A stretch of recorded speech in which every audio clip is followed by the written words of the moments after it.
Tenth के बच्चों से साइंस के मैं वो क्वेश्चन पूछूंगा जो आने की संभावना रहती है हर साल, और उन्हीं क्वेश्चन को मैं इनसे सॉल्व करवाऊंगा। अगर वो उदाहरण में एग्जाम्पल भी हो सकता है कठिन हो, या तो वे मुंह से सुना दे तो अच्छा है, और वैसे भी लिख भी सकते हैं अगर वो कहें कि लिखना है मुझे। तो स्टार्ट करें, आर यू रेडी? ठीक है।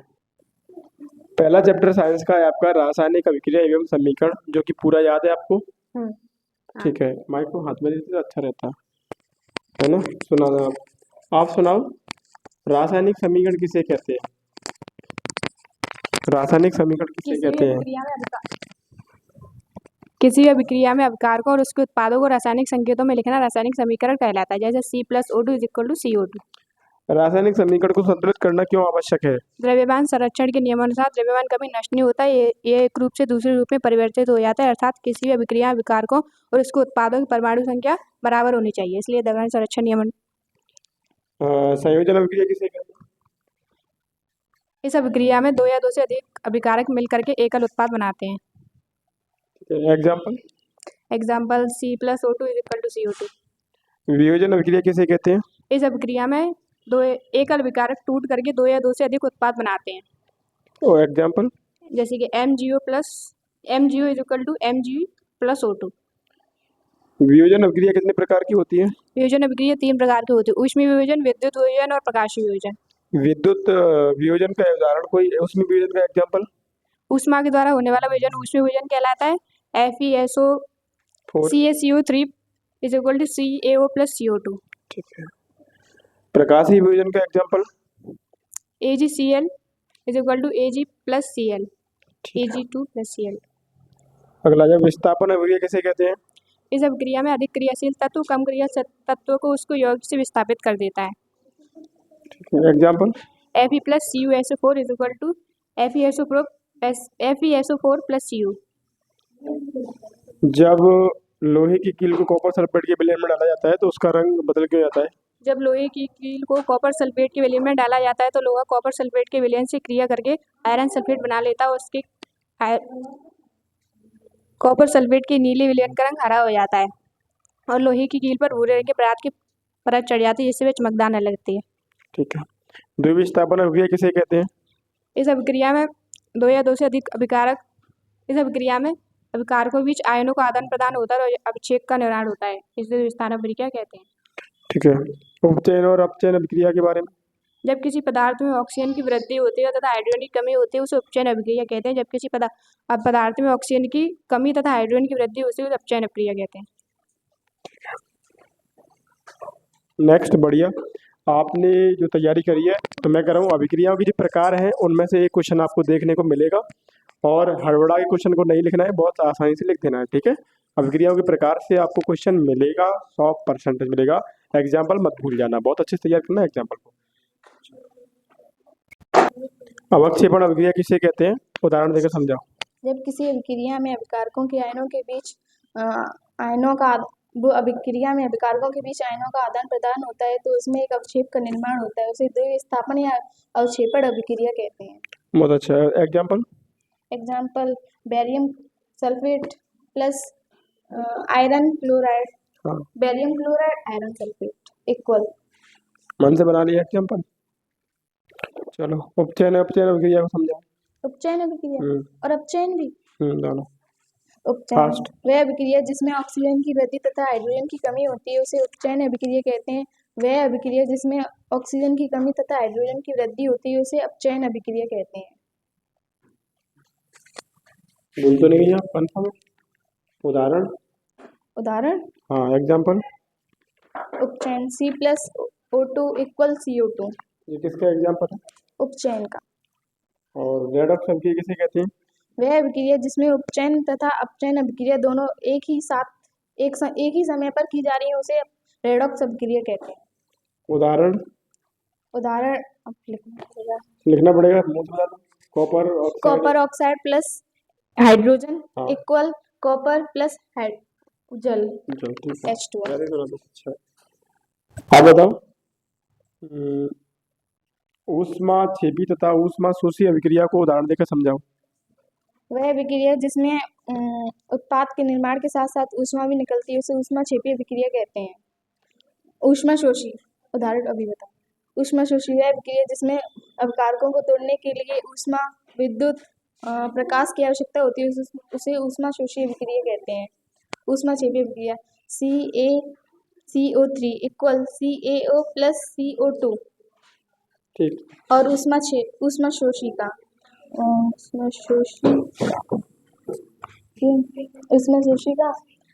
ZnCO3 इक्वल ZnO प्लस जर्डन ऊष्माशोषी का हाँ सुना ZnCO3 equal ZnO plus CO2। गलत है। उदाहरण आपने अच्छे से नहीं करे, उनको एक बार अच्छे से प्रिपेयर करो आप, ठीक है। आप सुनाओ, विकृत गंधता से क्या आशय है? जिस वसायुक्त खाद्य पदार्थ ऑक्सीजन की वायु की उपस्थिति में ऑक्सीजन से क्रिया करके ऑक्सीकृत हो जाते हैं तो उनमें से गंध आने लगती है, उनका स्वाद बदल जाता है, उसे विकृत गंधता कहते हैं। जैसे आपका जो तैयारी है उसमें आप क्या करना है कि उदाहरण पे प्रैक्टिस और करनी है आपको। उदाहरण पे नाम डायरेक्ट याद करनी है कि calcium carbonate arrow equal to ऐसे, ठीक है ना। तो वैसे तो आपको मैंने सिखा दिया है, फिर भी आप और अच्छे से तैयार करेंगे, ठीक है।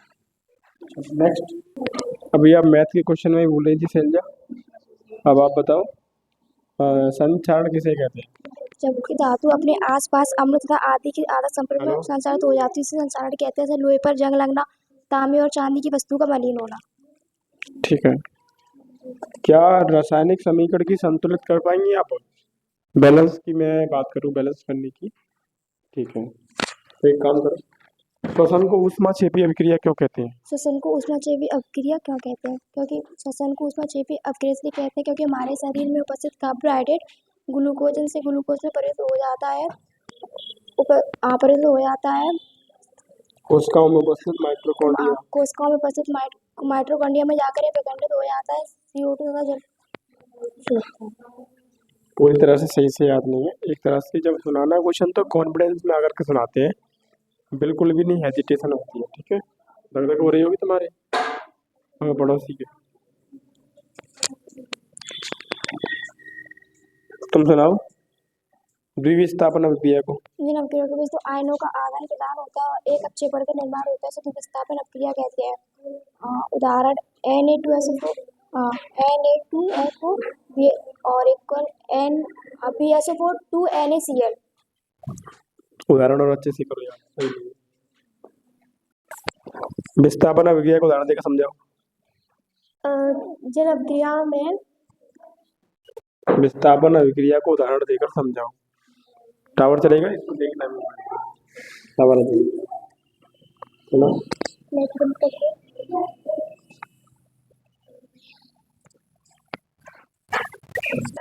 मतलब टावर चले जाते हैं आपके। जिन अभिक्रिया में अधिक क्रियाशील तत्व कम क्रियाशील तत्व वो उनके यौगिक से विस्थापित कर देता है, उसे विस्थापन अभिक्रिया कहते हैं। उदाहरण FeSO4 plus copper is equal iron sulphate plus copper. तुमने आयरन सल्फेट में डाला है कॉपर, और कॉपर को अलग कर रही हो आप? नहीं, आयरन प्लस कॉपर सल्फेट। हाँ, फिर arrow iron plus copper sulphate equal iron sulphate plus copper. बहुत अच्छा।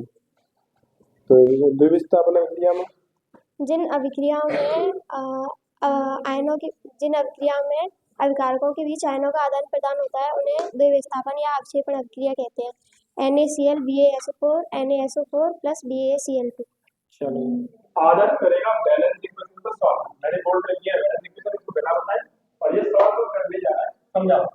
ये होता है प्लस का, ये होता है माइनस का, ये होता है 2 प्लस, इसमें ये माइनस, ये प्लस वाला जाएगा माइनस के यहाँ और ये वाला आएगा यहाँ।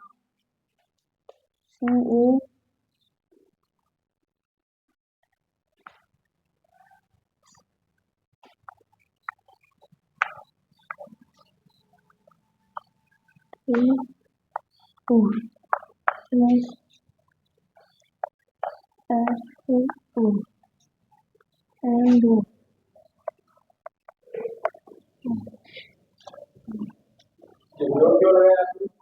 ये बैलेंस के लिए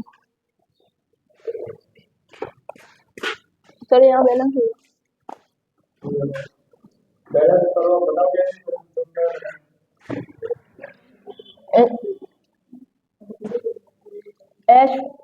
इधर H2 है, इधर H है, तो सर दो यहाँ लिख देंगे, आगे ही लिखते हैं, हैं?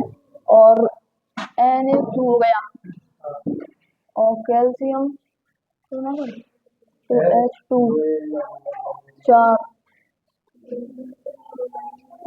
900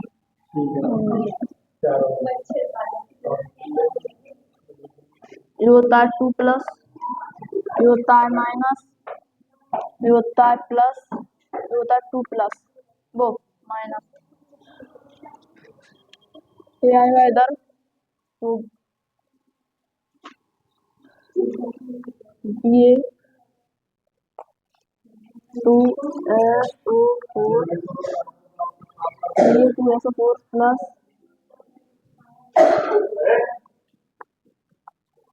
HCl इधर 2 इधर 2 है तो इधर 2 हो गया, जिंक कार्बोनेट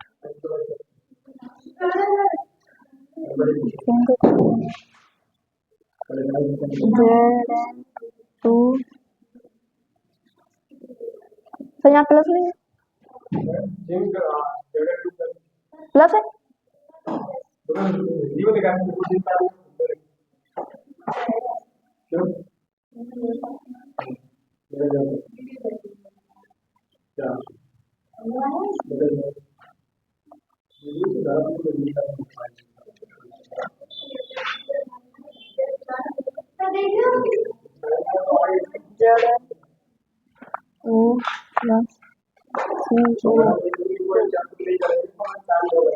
सर इसका पहले से बैलेंस है, इसका बैलेंस पहले से बैलेंस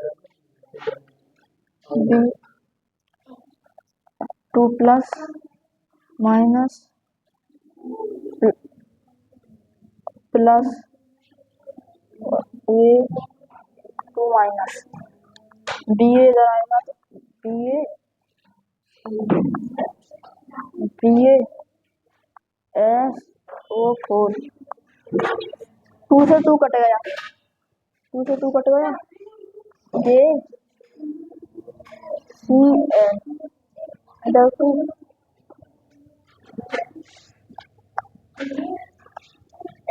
हो गया तो हो गया ना, तो चेक कर लो एक बार। पहले दो आइटम दो ये वाला भी, ये यहाँ पर दो, ये यहाँ दो, यहाँ पर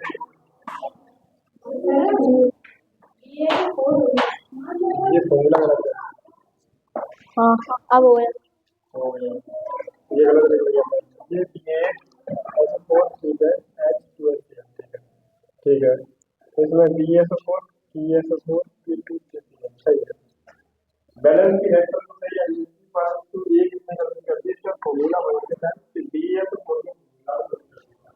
अब ध्यान रखना, आगे से चलना रहता है चैप्टर फॉर्मूला जो होते हैं पूछे और एक बच्चे ने ट्रांसफॉर्म करें